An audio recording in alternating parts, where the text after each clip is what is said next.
This is W6, where RJ Broadhead dives into the who, what, where, when, why, and how they all come together for a Tiger-Cats win.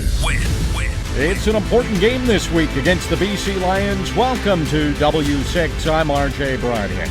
Well, the Hamilton Tiger-Cats have a 3-6 record. This will be game 10 of their season. Ticats have lost 2 in a row, both of those at home. Actually, they've won 2 straight in the road. Hard to believe, but the Ticats have more wins on the road than they do at home. Their opponents are the BC Lions. The Lions have a record of 7 wins and 3 losses and have been one of the best 3 teams in the league all season. The Lions are coming off a loss. They haven't lost back-to-back games yet this year. All 3 losses have come on the road. At home, they're undefeated in 4 games.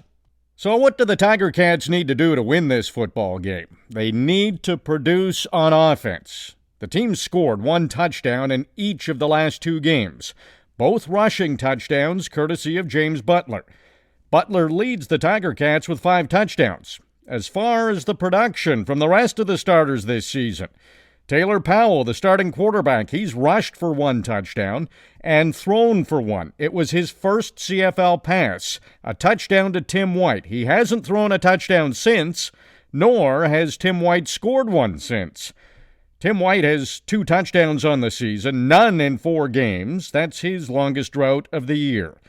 Duke Williams has 1 touchdown. Terry Godwin will be back in the lineup.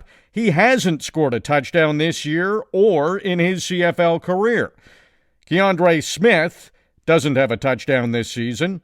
Tyreik McAllister does. He's got 1 touchdown. His first reception of the year. It came against Ottawa in the 4th game, and it was a big one. 64 yards, most of it after the catch. Tyreek is listed as a running back, a receiver, kick and punt returner. So here's what he had to say about the position he plays. I'm just an athlete. That's what I call myself. Whatever the team needs me to do, I'm willing to do. So no matter if it's running back, wide receiver, kick return, punt return, if they need me to play quarterback, I throw it a little bit too. But yeah, just an athlete, man. Anything they need me to do, I do it. A lot of guys say they can throw. Can you really? I can. I think I can. I actually can. In high school, I actually played quarterback for a couple of games when I starting quarterback went down and our second string quarterback went down. So I had to play quarterback for a couple of games. And I think we won like 2 out of 3 games. So I say I can quarterback a little bit, just a little bit. Have you told Scott yet? Because that could be that'll be too much for me. I'm gonna just let TV and Matt and Bo and all them handle that. When I first started, I started playing receiver. So from like little league until middle school to high school, I played receiver throughout the whole time. And then when I got to college, I played receiver my first 2 years, and then that was like, well, you're not getting the ball enough, so we just going to hand it to you. So I'm like, okay, well, we'll see how that works. And it worked out good for me. When I got here, it was just a running back. So I was learning heavy in the running back plays. And then they just switched me like a couple weeks ago, and they was like, we want you to play receiver. So I just said I'll do it. That's what it was. But it's still an option out there that I can still play running back if they need me to. So no matter what, I'll do it. So. And that would make it tough for defenses. Once some of these plays get in, they don't know what you're going to do. Exactly. So whatever they need me to do, I'll do it. McAllister has forced his way into the Ticats starting lineup because of his big play potential.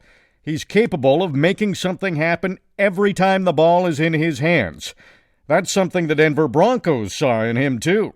Things didn't work out with the Broncos, so his agent suggested coming to the CFL. He was just telling me, like, it could be an option coming out, but things went right with Denver, so we decided to do it there. And after that, after things went wrong with Denver this past May, he told me he think this would be a good option because, NFL teams was looking for, like, film on me, but they didn't really have film at the professional level. So he was like, this could be a good option for me to come out here and, showcase what I can do. So I was like, let's do it. McAllister has the 1 touchdown receiving and has actually returned 2 punts for touchdowns, but both have been called back due to penalties.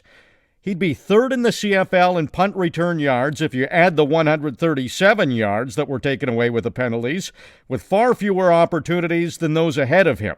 And if he had those 2 touchdowns, he'd be second in punt return touchdowns to only Toronto's Javon Leake. And that's in just 5 games. McAllister has already established himself as a threat to score when he has the ball. That was clear against Edmonton when the Elks continued to try to avoid kicking the ball to him. We saw that in film when we had a little delay, the hour and a half delay. We saw that on film, so we tried to switch it up to where they would kick it to me, but they still didn't kick it to me even after the switch up. So it was just like, okay, well, we see what they're doing. We just got to take it and roll with it.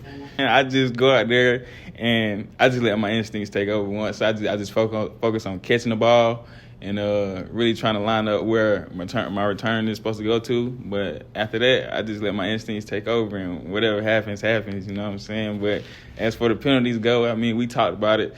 It's just some stuff we got to clean up and just focus and be better with. But I'm pretty sure we'll get some coming down the road, so we'll be all right. So this game is in Vancouver. The Ticats are 2-2 on the road this season. BC's 4-0 at home. The Ticats have been held under 20 points in their last 4 games. The Lions have allowed 37 points in 4 home games. That's an average of less than 10 points allowed per game. If the Tiger Cats are going to win, Tyreik McAllister will have to have a big game, put the Tiger Cats in good field position, and maybe, just maybe, he'll score his first official punt return touchdown. Tiger Cats and Lions have played twice in the last 2 seasons, one in Hamilton in 2021, one in Vancouver in 2022. The home team won both of those games.